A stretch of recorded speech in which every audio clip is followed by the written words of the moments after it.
Blog Talk Radio. Mi chiamo Afurakanu, Afuraitkaitnut, Neye Ujirada, Medinde Odwirafo, Kwesi, Nehem, Ptah, Akan, Akwamuman, Amaruka, Atifi, Odwirafo, Odwirafo. Greetings to all Afurakani, Afuraitkaitnit people, meaning African black people. Today is Odwira Day, Purification Day. My name is Odwirafo, Kwesi, Nehem, Ptah, Akan. Odwirafo of the Akwamu nation in North America, within Odwirama, the purified nation, Afurakani, Afuraitkaitnut people in the Western Hemisphere. Yet I say we thank you once again tuning in to the broadcast. We are opening up the chat room right now. If you would like to interact in the chat room, you must log in as a user in order to interact. If you do not have a username, you can sign up for one quickly in Blog Talk so that you can interact.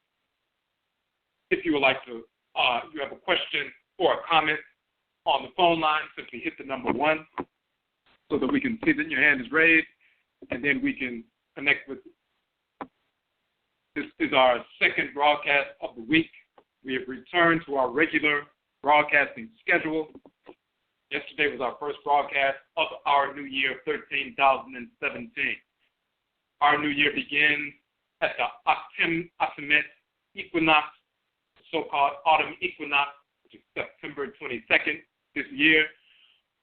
Our year begins at the end of the warm cycle of the year, spring and summer. That's the end of the warm cycle. You go into fall, that's the harvest time, but it's also the end of one cycle and the beginning of the next cycle. So we harvest, but we also seed. It's a conception.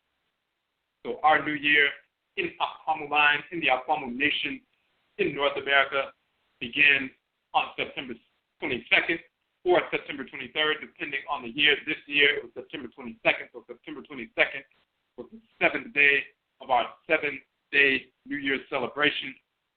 September 22nd was the first day of our new year of 13,017. Of course, we do not calculate time based on a fictional cartoon character who never existed, Jesus, nor do we calculate that based on a fictional cartoon character, Muhammad, or fictional characters like who never existed, like Hebrews and so forth. We base our time computations on reality. The position of Asasea for the Earth Mother in relationship to the Aten, the sun, and the various Sabbath, or Uchin, Soroma, the stars and so forth, that's the different cycles that we operate within. We are in the midst of a 26,000-year cycle, the Afuraitkaitnit, the great year. Hence, the year is beginning with 13,000.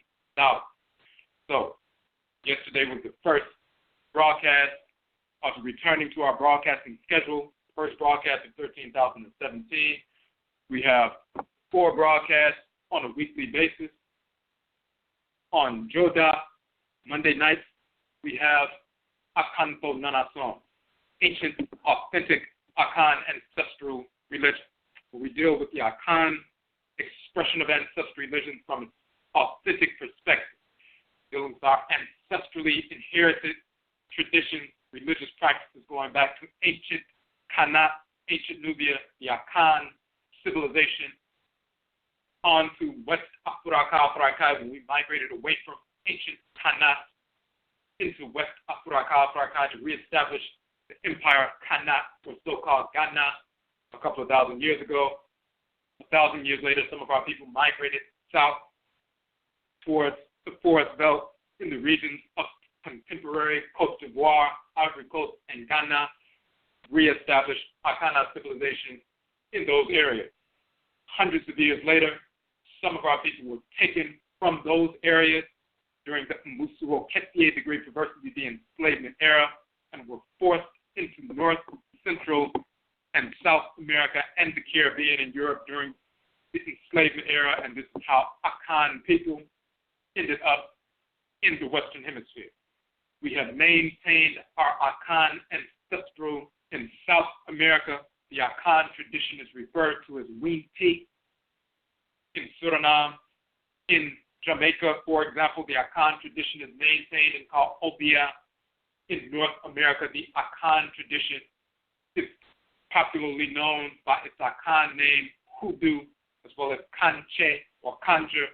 And of course, we have shown in our book, Hoodoo People, that Hoodoo comes from the Akan term Undu, meaning medicine from roots, trees, branches, and so forth, root medicine, root work.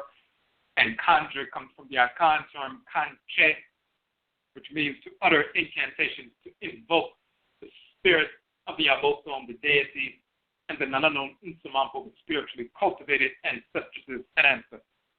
So this is what we deal with on Akan Nanasom, ancient authentic Akan ancestral religion, dealing with who the Abosom actually are, the forces in nature, who they actually are, the relationship to us, dealing with the Nananon Nsamampo, the spiritually cultivated ancestresses and ancestors of our blood circle, their relationship to us, our relationship to Nyamewa, Nyame, the great mother and great father, the supreme being, Okumfo and the Okumfo creator and creatress, as well as the Abosom and Nsamampo. So Wednesday night, Ahukuda Wednesdays, we have Egua Marketplace, where we showcase an Afurakani Afuraitkaitnit business organization or institution, show the kinds of positive work they're doing in the Afurakani Afuraitkaitnit community, those who have a positive impact, but also those who maintain their ancestral religious values in the process of their service to the community.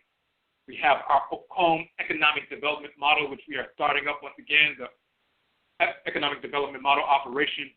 Okum, we have published a document called Okum Economic Development Model, showing a holistic approach to economic development for Afurakani Afuraitkaitnit people. And we, of course, within that process is our function of starving the beast and feeding the pride. That means on a weekly basis, we make a determination about what funds we would have potentially wasted with the whites and their offspring, and we starve the beast and feed the pride. We take those funds away from those white businesses and reallocate them to the business, organization, or institution of the week. We target one Afurakani Afuraitkaitnit business, organization, or institution per week for optimal capital infusion. We've been doing that for a number of weeks. When you look at our Okum economic development model page, you'll see a list of businesses, organizations, and institutions that we have supported as a community.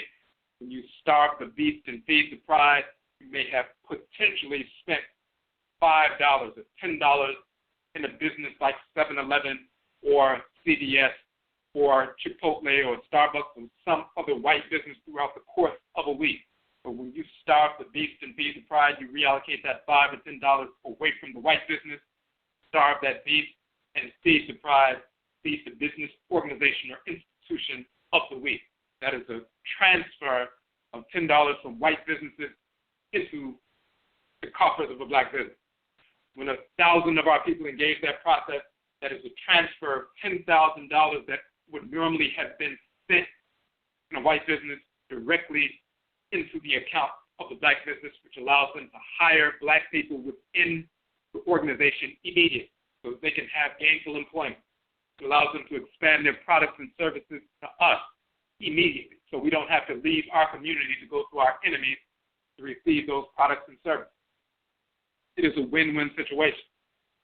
If we do not engage that process of starving the beast and feeding the pride, then by default, we leave that $10,000+ in the hands of our absolute enemies, the whites and their offspring, and therefore they expand their business, they feed themselves, they put their children through school and so forth, and they rob our community.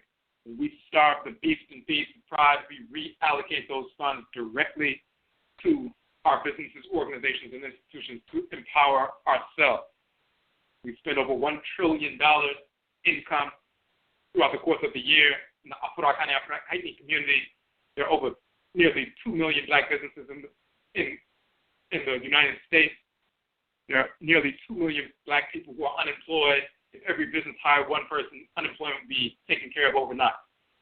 Instead of spending $950+ billion with the whites and their offspring and only leaving about $50 billion in the hands of black businesses, we can transfer hundreds of billions of dollars directly to those black businesses instead of simply giving the money away to the white business.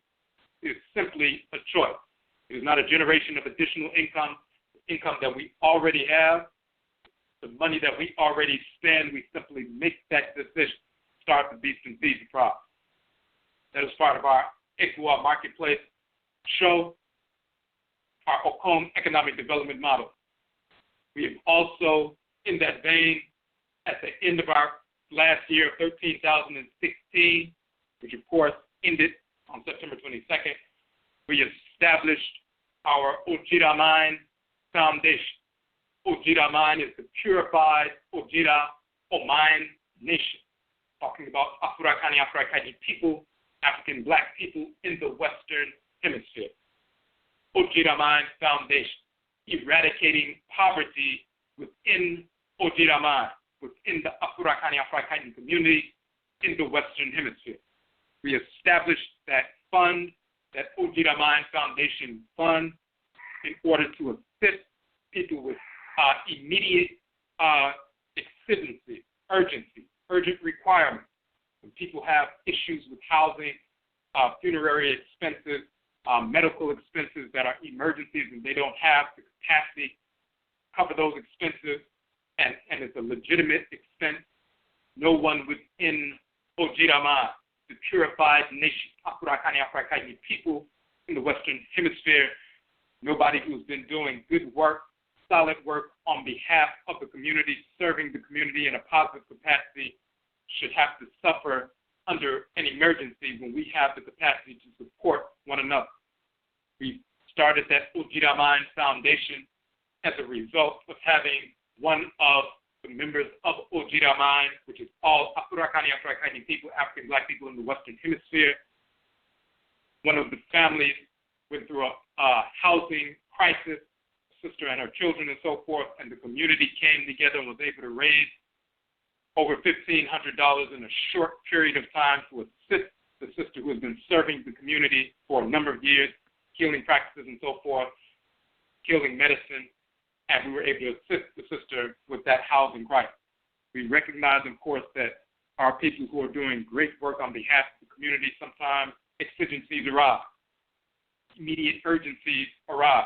There's medical, funerary expenses, homelessness, and so forth, whatever the case may be. Sometimes people may become homeless because there was a fire, they were burned out of their home and so forth. They need immediate assistance.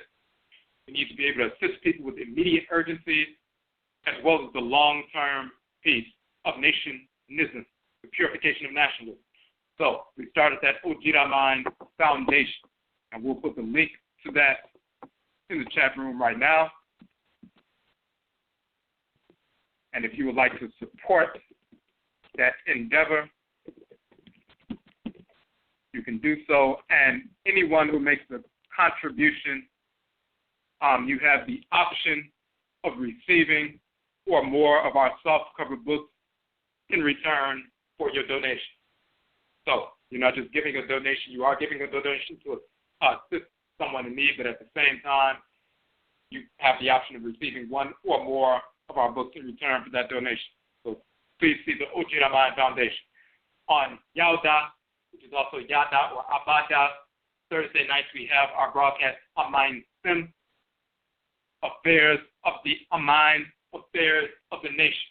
So we deal specifically with issues that are current issues going on within the Afurakani, Afuraitkaitnit nation, the African black nation, and our approach to dealing with these issues in a forthright, conclusive manner, a productive manner, rooted in our ancestral religious values. So these are the 4 shows that we have on a weekly basis, and we have started our broadcast season this week in New Year 13,017, and this is how we will be moving forward. One announcement before we get started, we will put this link in the chat room as well. On October 16th here in Washington, D.C., we have our Hoodoo Nation Festival. It is the 2nd annual festival, Hoodoo Nation, with dealing with the Akan ancestral religion in North America. Hoodoo, as we said, is the Akan ancestral religion in North America. Just as Vodou is the Fonan Ebe ancestral religion brought in the blood circles of our people and maintained in North America, Juju is the Yoruba tradition brought in the blood circles of our people and maintained in North America. Hoodoo is the Akan ancestral religion, born of the blood circles of Akan people who were forced into the Western Hemisphere in North America.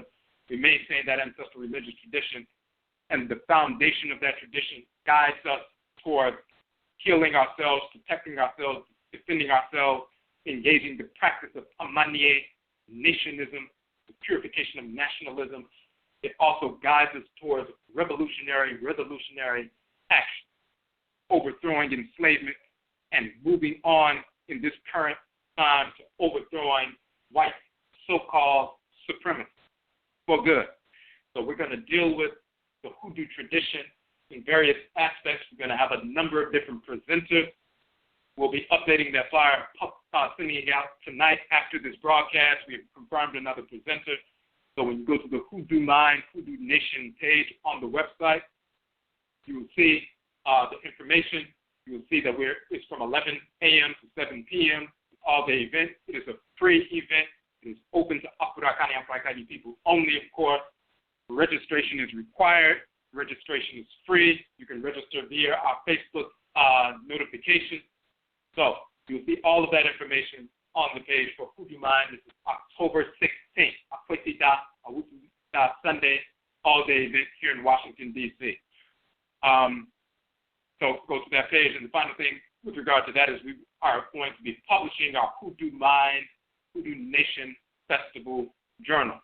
The book for the journal for the conference, it will be given out to everyone who attends. We always give away a free copy of one of our books to everyone who attends our event. Every time we do a presentation in any city, the presentations are always open to Afurakani and Afuraitkaitnit people only. The presentations are always free, and we always give away a copy of one of our 23 books to everyone who attends. So you come to a free presentation, a free lecture, workshop, training. You also receive a free book. We're going to do the same thing, of course, at our conference, which we have done at all of our conferences. Give away a free copy of that Hoodoo Nation Festival Journal. It will include articles on the Hoodoo tradition. It will also include information about the various presenters. We will also have a marketplace, a marketplace, a number of vendors selling products and showcasing their services that deal with the Hoodoo tradition, various holistic services and so forth, natural medicine, raw vegan food and so forth. We also have talismans, a number of different things. So clothing, a number of different things. So when you go, you'll see that. On the page, you'll see that when we publish the journal, we'll have all of the vendors' information in the journal as well as ads for different Afurakani and Afuraitkaitnit business organizations and institutions placing their ads in the journal. We had a deadline a couple of weeks ago for ad submissions in the journal. We are still working on the journal. We're going to have the journal finished. We're going to have it published, and we will release it, the softcover version, on the day of the conference to give away. So after that, it will also be available for purchase as a softcover book on our website. We will also have the ebook version on our website as well. Send this deadline because people have asked if you would like to place an ad for your business, your organization, your institution in our Hoodoo Nation Journal. You can go to the Hoodoo Mind page and do so. When you look on the Hoodoo Mind page, you will see that we have 1/4 space for $25, a half page, $35, and a full page ad is $50. It's an 8.5 by 11 magazine size book, full color. When we place it on the website, and it's going to be there permanently, the ebook version, and people will also be able to purchase the softcover version. Our website has eclipsed over 2.7 million hits this past year, which ended on September 22nd, the year 13,016.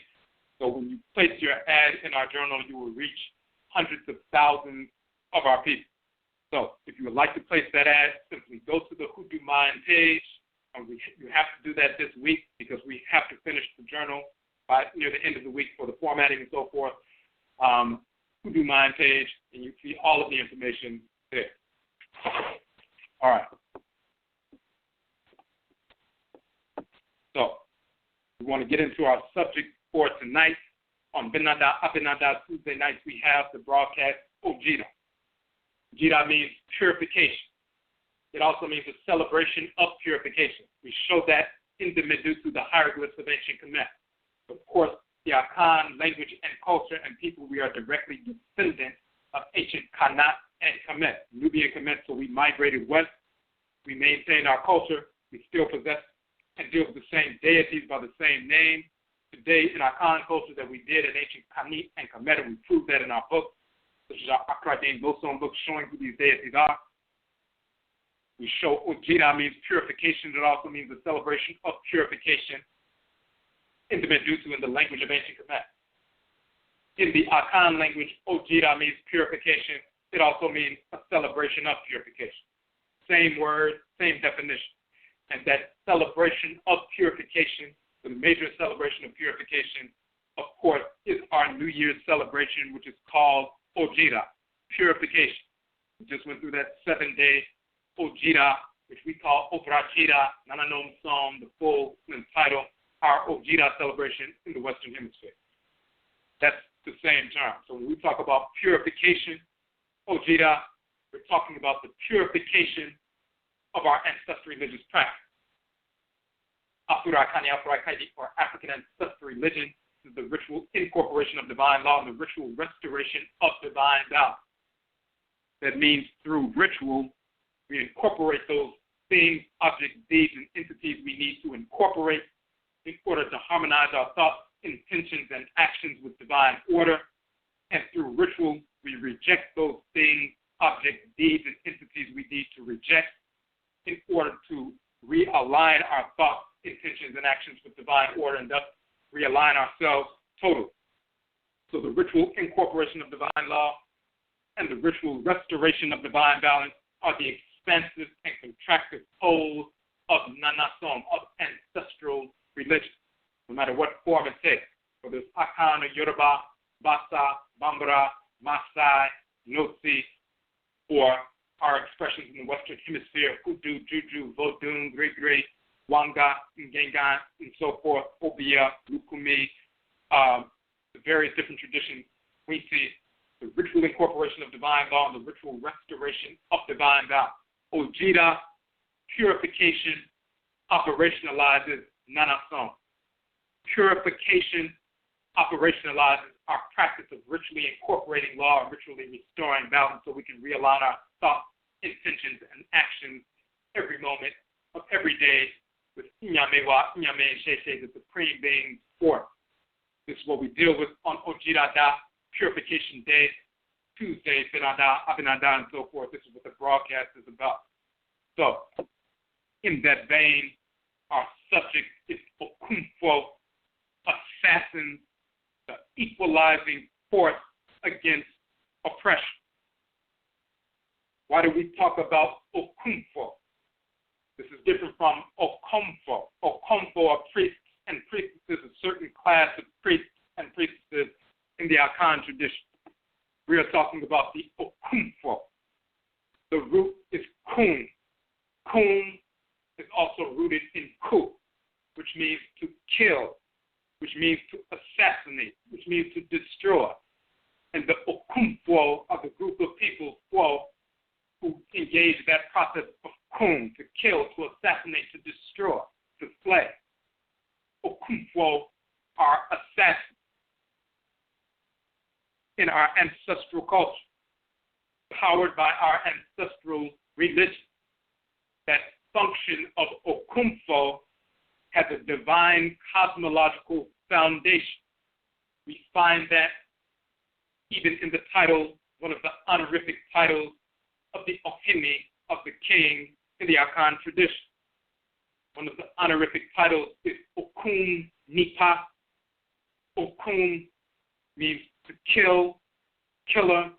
Nipa means persons or people. So an Ohini has a title. For example, one of the titles is Otumfo. Tum means power. Otumfo means powerful one. That's an honorific title of an Ohini, of a king. Okumfo is another. And Okum Nipa is another honorific title. Okum Nipa means the killer of persons. Has the capacity to make the decisions about who will live and who will die. those who go against the natural order, divine order, creating crime and disorder within society, and they are sanctioned. And that sanction can carry the death penalty. And that's held in the hand of the Okene, Okumfo. Then when he becomes a leader of the army, when they're going to war, and he's leading the army into war, the one who has that military power, Okumfo, the killer of persons, waging war and slaying the enemy at the head of the army, at the head of the military force. The Okumfo is an honorific title. The killer of persons is an honorific title.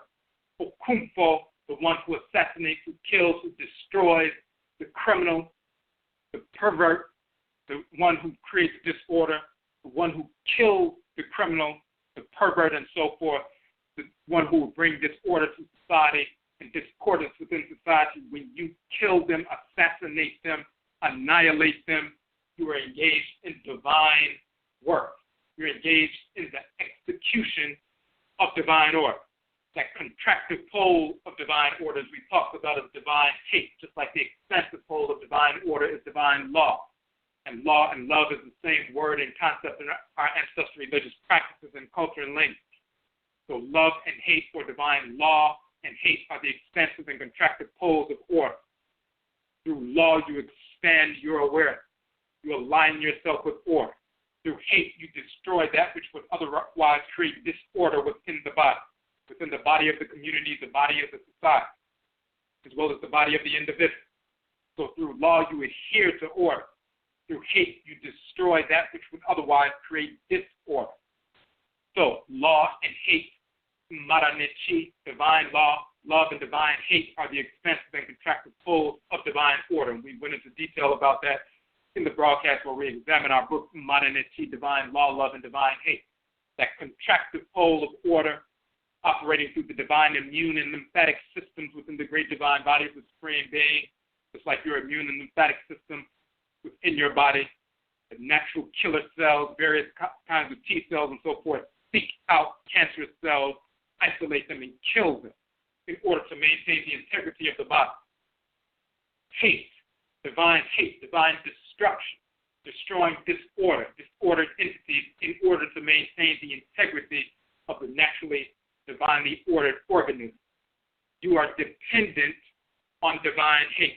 You're dependent on your immune and lymphatic systems operating fully and harmoniously at an optimal level. In order for you to continue to function every moment of every day, your immune and lymphatic systems must constantly engage in divine execution, killing, destroying the enemy. Your immune and lymphatic systems governed by Benna and Abenna, the male and female forces of divine hate. They govern the immune and lymphatic system of the great Supreme Being. Amen and Amenet, Nyame and Inyamewa. Just like they govern that divine immune and lymphatic system, they also govern the microcosmic immune and lymphatic system within our system. That force in creation, expansive and contractive force in creation that maintains the divine order within creation and destroys any entity that would seek to disrupt that order that has been and Abana. So the whole creation, in order for it to continue and operate in a harmonious, orderly fashion, is dependent on the forces of divine hate. And the way they operate is through divine destruction and execution. They are divine killers. They are Okumfo. And we have many other divinities that are Okumfo. And when people are children of these various divinities of immunity and so forth, that military force within the divine body, the military force within the naturally ordered society, the Afurakani, Afuraitkaitnit society, you're children of those forces in creation. When those forces in creation govern your head, and you're a child of that specific force in creation, you have that natural inclination to engage that Okumfo function in the family, in the society. So those who engage in assassin-type activity are engaged in a divinely ordered function, a divinely directed function, a function that was given to them by the Supreme Being, the bring forth and execute that Okumfo or assassin function. It is the equalizer of the oppressor, the equalizing force against oppression. So when you have individuals and groups who are engaged in oppressing our people, engaged in oppressive policy, they place themselves in position where they control vast amounts of resources, whether it's monetary, whether it's mineral wealth, and so forth. They're making decisions, engaged in policy initiatives that they declare and so forth, that heaps oppression on the people consistently, day in and day out, month after month, year after year, decade after decade, century after century, even incarnation to the next incarnation. For example, for enslavement, and then we return through reincarnation a couple hundred years later, the whites and their offspring are still in control. So when you have small groups of people, whether they're politicians, whether they're police, whether they're in the military, other military functions, media personalities, whether they're part and the heads of quote-unquote secret societies, multinational corporations, and so forth, when these individuals smugly and consistently engage in policy directives that constantly oppress and make the people suffer, what they end up doing is giving birth and stimulating that natural urge, that natural inclination, that natural ancestral mandate for those who are children of the Okumfo, Abosom, to operate and execute their divine function. While these individuals may control natural resources to a certain extent, control the financial industry worldwide, while they may control military functions and policing functions and the media and so forth, and releasing all kinds of misinformation and propaganda through radio and television and print media and so forth, and personalities, it may seem to the average individual that there's no way to combat that because they have so much control over these various things. But that Okumfo, whether it's male or female, equalizes, because that assassin can take out any media personality, politician, police, military, multinational corporation heads, secret society heads. They are the equalizer. And this is a divine function. When you move forward, even as one individual, and assassinate that enemy, then that's the end of the enemy. That's the end of their control. And there are hundreds of thousands of Okumfo, divine killer, assassins, in the Afurakani, Afuraitkaitnit community who were born to execute that divine function. They are immune system cells, lymphatic system cells within the great divine body.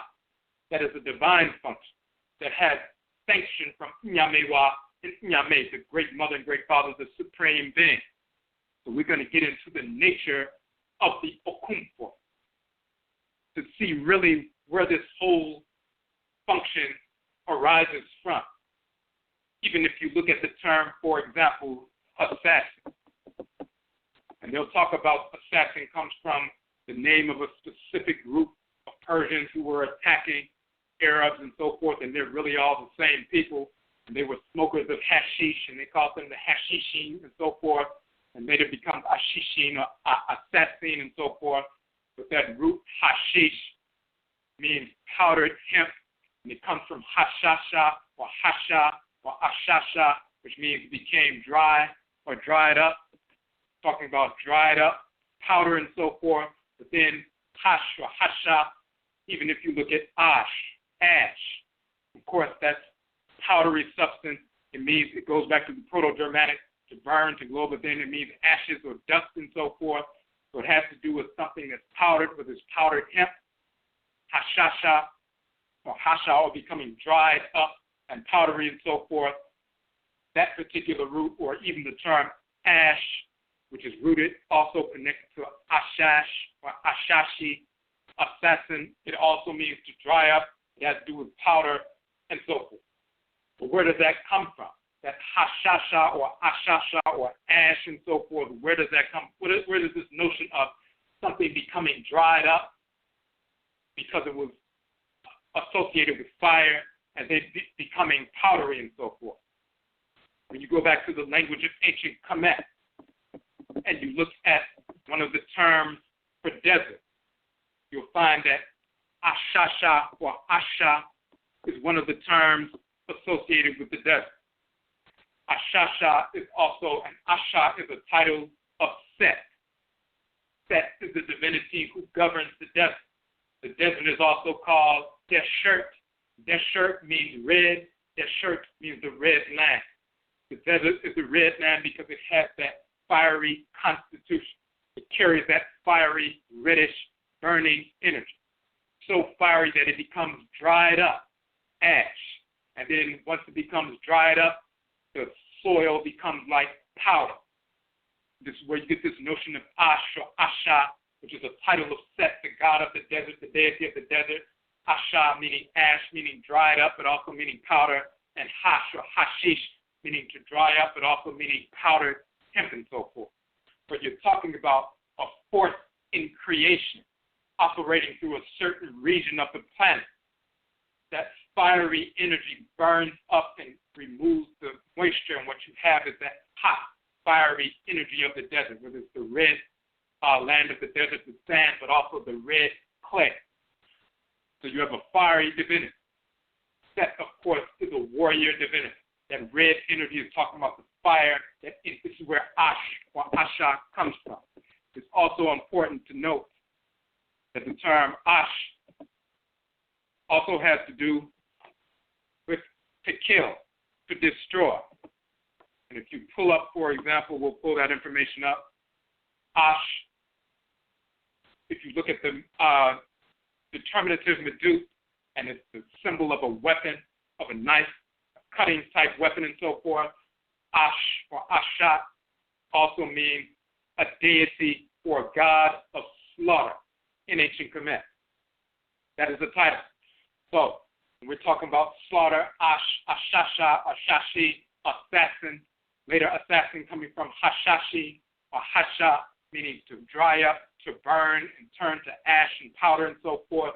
We're talking about Ash, the title of the desert, Ash, a title of Set, a warrior divinity with the fiery red, hot energy that brings that powder, that fire, and so forth. Also, Ash, a god of slaughter, divine killing. This is what we're dealing with. This is that term. But then we can go further than that. We look at the term Okumfo. The root we said is kum, which means to kill, and ku, meaning to kill, to assassinate. That's in the Akan language. And then you also have the term ku, which means to cut, as in like with an axe, to cut, and that's directly related to ku, meaning to kill, and kum, meaning to kill, to assassinate, and so forth. And then the kuma is the axe, and the axe is something used to chop, to cut, also as a war, battle axe, to kill. You have akuma or ekuma, which is axe, used to cut, to chop, to kill, as in a battle axe. Rooted in the term ku, meaning to kill, to cut, to slaughter, to assassinate. Then you look in the language of ancient Kemet, and you find that aku means to cut, to attack. And then you also have aku, which means axe or battle axe. And then you also have the akum, which are the axe men, or the men that wield that axe in warfare. You see that double-headed axe used in the Akan tradition in ancient Kemet, but you also, of course, see that in the Yoruba tradition with Shango, the double-headed axe, and so forth. You see it in the Igbo tradition as well. So we're talking about the Akum, which are those people called the axe men in ancient Kemet, the ones who use those battle axes as weapons of warfare. Those Akum who use that weapon, that Aku, that axe, to wage war, are the same Okumfo, the Okumfo, fo meaning people or group, as a suffix in Akan, the Okumfo, the assassins, the killers that wield that Akuma, wield that axe, waging war against the enemy. Now, that title deals with a specific function. And then we can look at that specific function as it's related to a specific divinity. In the Akan tradition, we also already talked about Ash, the god of slaughter, also a title of Set, who is a warrior divinity as well in ancient Kemet. Of course, the root of the term Ashashi or Asasi or Asat. Then we can look in the Akan tradition. There's a specific divinity that speaks directly to this notion and that governs many of our people, males and females. When we talk about these names and these functions, what we're doing is conveying experience. We're placing verbiage around experience. But when you have those exact experiences, then you have that real direct, intimate knowledge. When you're possessed by these Abosom, guided by these Abosom, communicate with these Abosom, communicate with the Nananom Unsumapo, you have that direct experience. When we give verbiage to these things, we're simply contextualizing the experiences that already take place. To wrap verbiage and titles and so forth around these concepts, we're not giving birth to concepts. We don't learn our culture by studying concepts and reading about concepts and talking about concepts. We learn our culture by engaging life. We learn our culture by engaging the forces in nature that animate us, pulling their energy into our bodies, operating based on that energy, communicating with the Nananom Unsumapo, receiving guidance from them, a dispensation of energy connected to our blood circle that's received by us, and we operate based on that energy. And we have those experiences. When we have those experiences, then we have knowledge because we're experiencing life based on the clan that we are born of, that we incarnate through, based on the Abosom that governs our Krawa, our head. But one of the reasons we talk about these concepts is to give a proper context. You may have had some experience and you didn't recognize that that experience was related to another experience.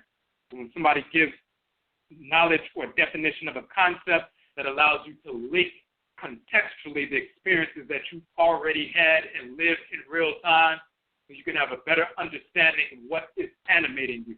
So when we talk about these concepts, we're not teaching quote-unquote culture. We're simply contextualizing what you have already lived and what you already experienced. When you have real teaching, that's all that's taking place. If somebody tries to make you believe that you know nothing, you have to come to them because they're giving you knowledge or giving you wisdom. What you're dealing with is a clown. And usually somebody trying to control your mind, control your Adwini, your mind, your spirit. When you have real teaching, it's simply contextualizing what you already experienced. The experiences you have yourself with the Abosom, with the Orisha, with the Vodou, with the Untoro too. The experiences you have with the Nananom Unsamam, the Egungu, the Kubito, the Akutu, the spiritually cultivated ancestors of the Manto. So we give contextualization. Our people have experienced these energies from these Abosom, this direction from these Abosom. So in the Akan tradition, for example, you'll find in one of ethnographic texts written in the so-called 1800s, 12,800, one of the European stations in the region of today's Ghana, writing about the different deities, communicating with the people, and they're sharing information about the names of specific deities, and they're observing what's taking place, and they simply write down what's happening. This is just incidental corroboration of what we experience in real time. Okumfo, the name of a specific divinity. Okumfo literally translates as the killer of white men. He says it's another marine god and the enemy of white men who he destroys by upsetting their boat. This is coming from the chief-speaking peoples of the Gold Coast of West Afuraitkaitnut, written in the so-called 1800s, 12,800s, the so-called 1800s. So what happens is the Okumfo, the term Akum, of course, means to kill, to assassinate, to slay, to destroy. Borofo, Obrofo, is the term that's used in the Akan language in general for the whites and their offspring. Fo is a plural meaning a group of people, such as Akan means, for that example, Akhanit means one Akan individual. Akanfo means Akan people. Fo in Akan as a suffix is similar to the English term fo. So Akanfo is Akan folks or Akan people. Abrofo is a group of people, individuals, fo, who are boro, and boro means to sabotage, disorder. So abrofo is the term used for white people, the whites and their offspring today. That is the general term for the whites and their offspring in the Akan language. The singular is obroni, the plural is obrofo. So if anybody goes to Ghana and they see one of the whites and their offspring, they say, there goes obroni, if it's an individual, there goes the obrofo, if it's a number of individuals. Of course, we also use the term achiwadiefo, the group of people, folk who are achiwadie. Adie means things, objects, deeds, entities. Chi means to hate.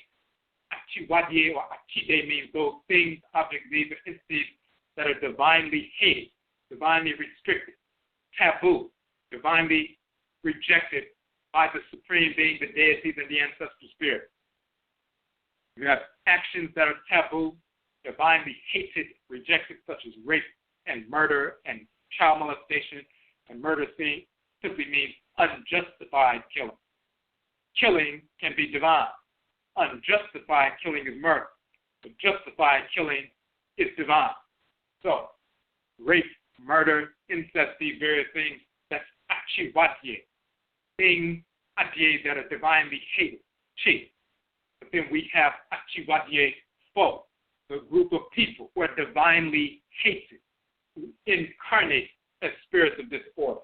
Every one of them who exists, every one of them who has ever existed, and every one of them who ever will exist until they become extinct, until we make them extinct. That is all of the whites and their offspring, white Europeans, white Americans, white Hindus, white Asians, white Latinos, Latinas, white pseudo-Native Americans who are simply white Asians who invaded this hemisphere, white Arabs, all of the whites and their offspring, Achiwadie, they incarnate as such, and there is absolutely no exception to that reality. There has never been one of the whites and their offspring that are anything other than divinely hated. That is an irrefutable reality. Just as there's cancerous cells within the body, some of them are not. Well, these few are good cancer cells, so we're not going to kill them. All of them are isolated to be destroyed. When we talk about Okumfo, Okum means to kill, to assassinate, to destroy. Brofo means the whites and their offspring. This is the name of a deity, the Okumfo, the killer of white men, white people. When the whites and their offspring would sail and bring their boats and come towards the coast, the divinity operating through the waters, Okumfo, would capsize and overturn their boat. And so in the document, they further talk about when the boats are capsized, the white occupants encumbered with their clothes and either unable to swim or less powerful swimmers than the black crew are the only persons drowned. And he's giving his own interpretation about why they were the only ones drowned. Since the blacks, though equally thrown into the water, escape while the whites perish, it is evident to the native mind that the god has a special dislike for the latter, meaning the white. What was taking place and the cosmological foundation for what's taking place here is initially when the whites and their offspring first began to come to the coast. They came to the coast of the region of Ghana in around 12,471, so-called 1471. Then they established themselves. A few years later, around 1482, they established a trading post on the coast of what is today's Ghana. And they began to trade goods. It was like a quote-unquote store or a little mall, so to speak. These would later become a number of trading posts along the coast, and eventually those would become later the quote-unquote slave dungeon. Initially, it was a trading post. The whites and their offspring, of course, always had the idea that they were going to turn this into an enslavement dungeon. But they established these trading posts. The whites and their offspring would sit inside the trading post, sit in their little area.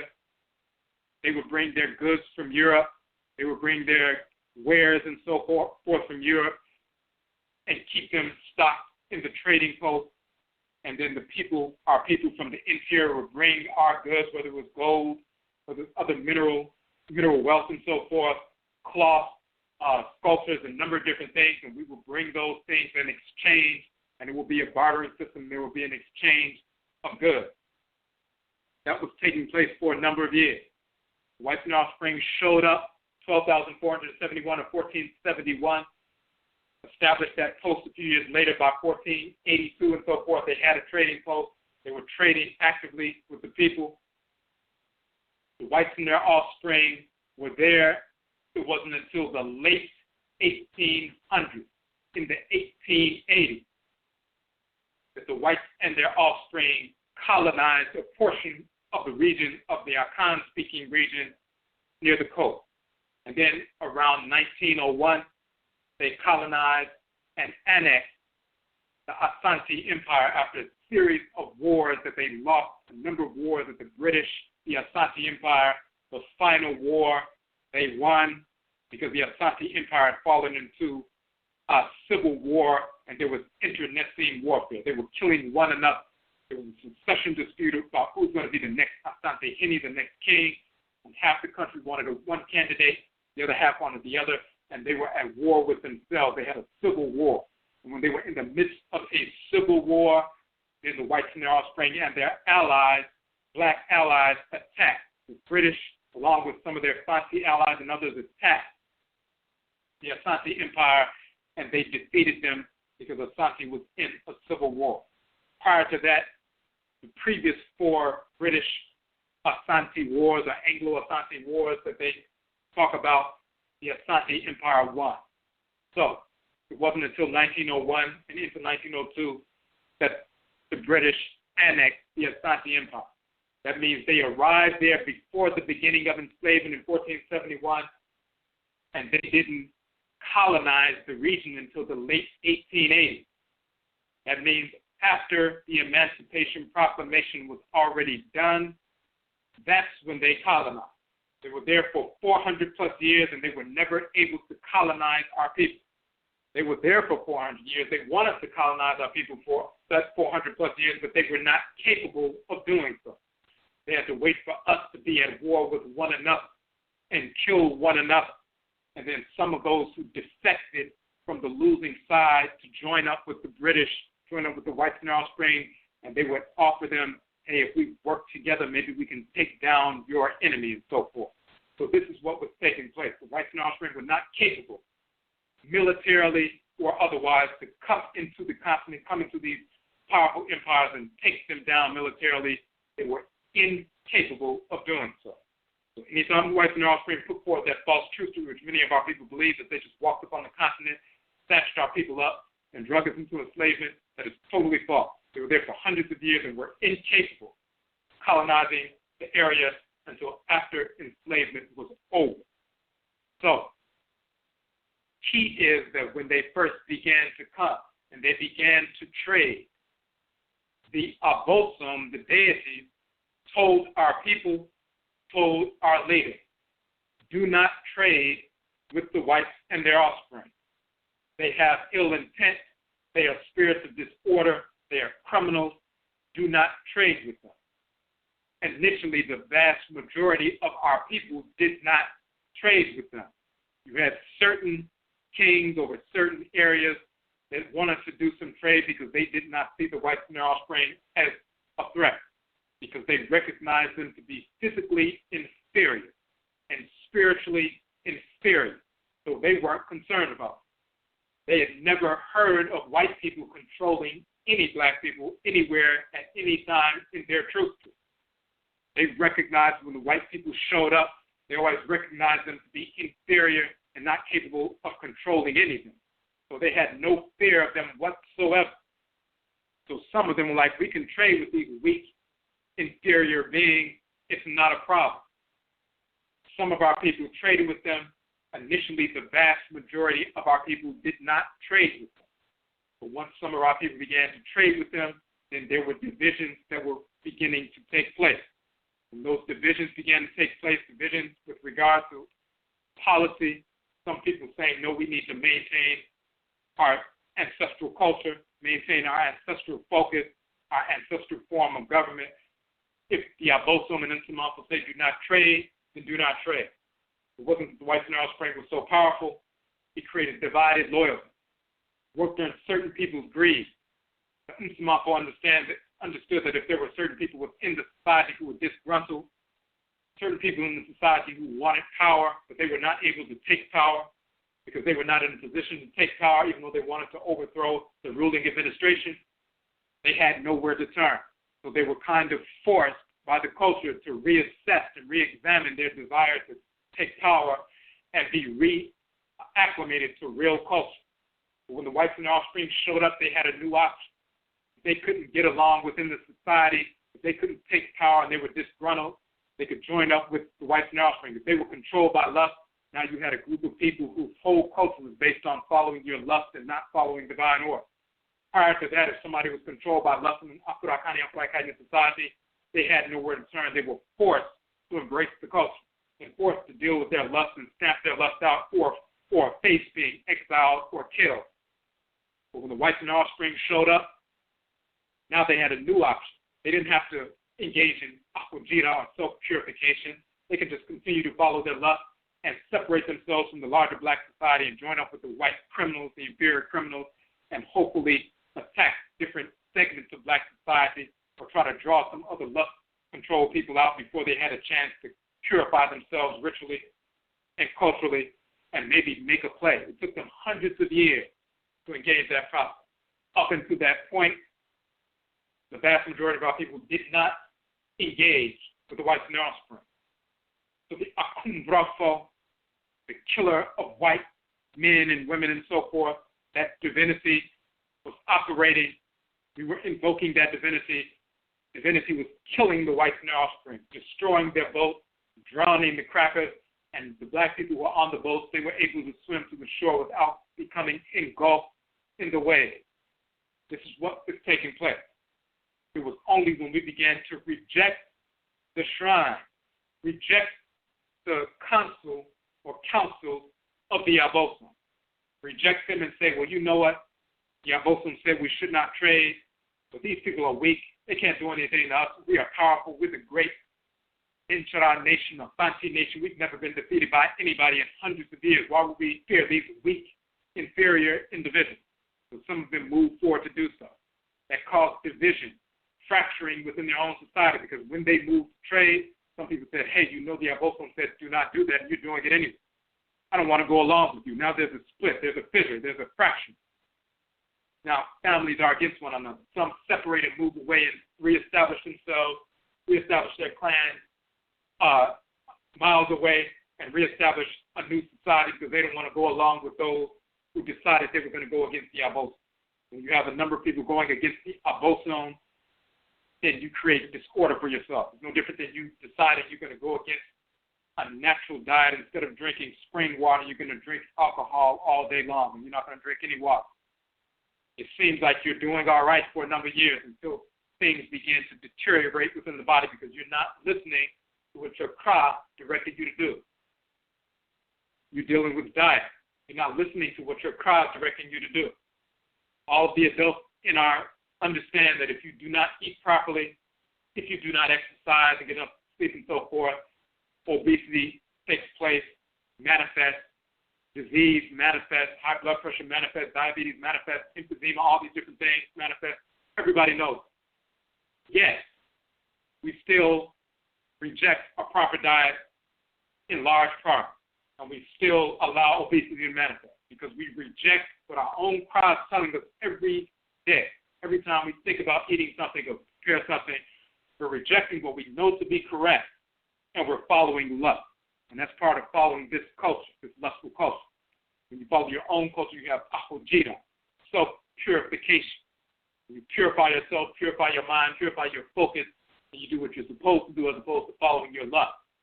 When you're raised in a culture that's governed by lust, then it's easier for you in your own mind to go and say, well, you know what, my crowd's leading me one direction, my crowd, but I'm going to follow my lust because it feels better and I can probably get away with it. Everything's been okay all these number of years. It's probably all right. That same mindset. But we don't see a problem. We can't foresee in the future how negative situations are unfolding because we're making bad decisions right now. That same mindset for the immature in our society, going along with the whites and offspring because they knew they could defeat them militarily, so they weren't worried about them. Yet it's creating fracturing within the society, fissures within the society, divisions between families, people separating and reestablishing themselves in a more distant location. And then there, eventually, over the course of a century or more, now you have internecine warfare between clans that used to be all together in families, and now they're different quote-unquote nations, but in reality, they're not really nations. They're just long-distant relatives who are now coming back together. One is allied with the whites and offspring, and one is not. This is what was taking place. This is the context in which this was taking place. But when we adhere to the Abosom, Okumfo, the killer of the whites and offspring, waging war, destroying them, and our people being preserved for hundreds of years. This is one of the reasons why the Cracker could sit along the coast for over 400 years and not be able to take over and colonize the area for hundreds of years. We're talking about all the way through the enslavement period. We're talking about the Okumfo. We're also talking about that Okumfo as a deity, a divine killer, with Akum, to assassinate, to kill, in the title of the deity. That is a divine mandate. We have people who are children of Okumfo. They are Okumfo, assassins, equalizers against the forces of oppression. So no matter how powerful some appear to be, when they are assassinated, they have no more power. They are shut down. It doesn't matter how well armed they appear to be. When they are taken out with metal armament, when they're taken out with chemical and biological weapons of warfare, then all that flexing, all that posturing of power evaporates overnight. One lone wolf, one Okumfo, one assassin can end all of that nonsense instantaneously. And there are hundreds of thousands of Afurakani, Afuraitkaitnit, Okumfo who exist right now. There are hundreds of thousands that are born every year, constantly returning. We have Okumfo being returned to the wombs of our women every day, every week, every month, every year. And once they can contextualize the drive that they have, contextualize that ancestral mandate that's rooted and seated within their own crowd, their own soul, their divine consciousness, then they act upon that. They act upon it because they're motivated internally by Nyame, the great mother, great father, the supreme being, through the agency of their own their soul, and guided by the Nananum Nsumako, their ancestors of their direct blood source. So they need no external instruction. They have an internal guidance, internal instruction as they move and they execute and they assassinate those in power. They equalize those forces of oppression by destroying those forces of oppression. This is part of our ancestral culture. It's divine function written into our ancestral culture, woven into the fabric of our ancestral culture and ancestral religion. It has a divine foundation all the way down to the name of the divinities who execute that function and who govern the people who are part of that function and participate in that function as cells of these great divinities. So we're going to go, and if you have a question or a comment on the phone line, you can hit the number 1 so we can see that your hand is raised. If you have a question or a comment in the chat room, you must log in as a user in order to interact in the chat room. For those who came in to the broadcast a little bit later, we were talking about coming up on October 16th is our Hoodoo Nation Festival here in Washington, D.C. All-day festival, free and open to Afurakani, Afuraitkaitnit people only, African Black people only. The free festival all day will have a number of presenters dealing with the Hoodoo tradition, which is the Akan tradition in North America. Presentation, we'll have our Igua marketplace all day long. You'll be able to shop with our Igua marketplace vendors all day long. Listen to the presentation, connect with people, raw vegan cuisine and so forth, a number of different things. When you go to the Hoodoo Mind page, the Hoodoo Nation Festival page on our website, you'll see all the detailed information. We'll be updating the flyer with an additional presenter tonight, so you'll be able to download that. We are also publishing our Hoodoo Nation Festival Journal, which will be given away to everyone who attends the event for free. So it's a free event. You also receive a free book. In that journal, we have articles dealing with Hoodoo, the Akan tradition in North America, also all of the various vendors that will be at the event, and also businesses, organizations, and institutions who have taken out ads within the journal to share their products and services with the community. If you would like to place an ad, we've extended that deadline.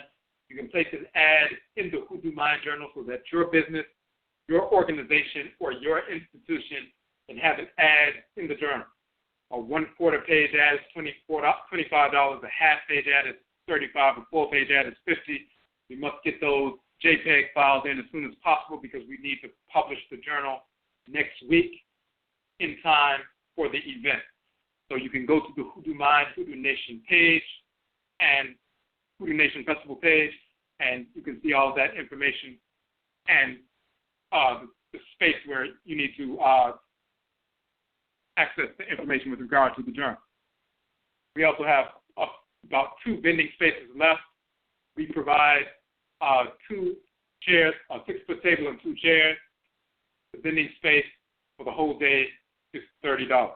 So you can go to the Hoodoo Nation Festival page, and you will see the vendor's registration application. You can download that, and you can send that information to us. And we have 2 more spaces. They are first come, first served. All that information is there. Also, we have a Hoodoo Nation Festival page on Facebook. So you can go to that page. You can see the various updates, and you can also download some of the information from the previous Hoodoo Nation Festival from last year, including the various recordings and so forth, and the broadcast we did leading up to that, talking about Hoodoo Mind and Hoodoo Nation and so forth. A great deal of information. You can also register on the event notification in Facebook. That is the way that we're utilizing to register. For those who normally have gone to our NHOMA site for those things, as we said last night, the NHOMA platform has been down for the past over a week. They've been going through a reorganization and buyout and so forth, so the thousands of NHOMA sites around the country have been inaccessible. So if you have not been able to access the NHOMA network, this is the reason why. We are not, administrators are not able to access their network, so they cannot access their list when we send out mass emails to everybody on the list. So what we're doing, of course, is reaching out to everyone on Facebook, via Blog Talk Radio, as well as Instagram, Twitter, and so forth, and Google+. So go to those different platforms, and you will see that we're putting the information out there, and please share that information with those who you know don't utilize the various platforms. You may have their email address or their other contact information. You can share that information with them.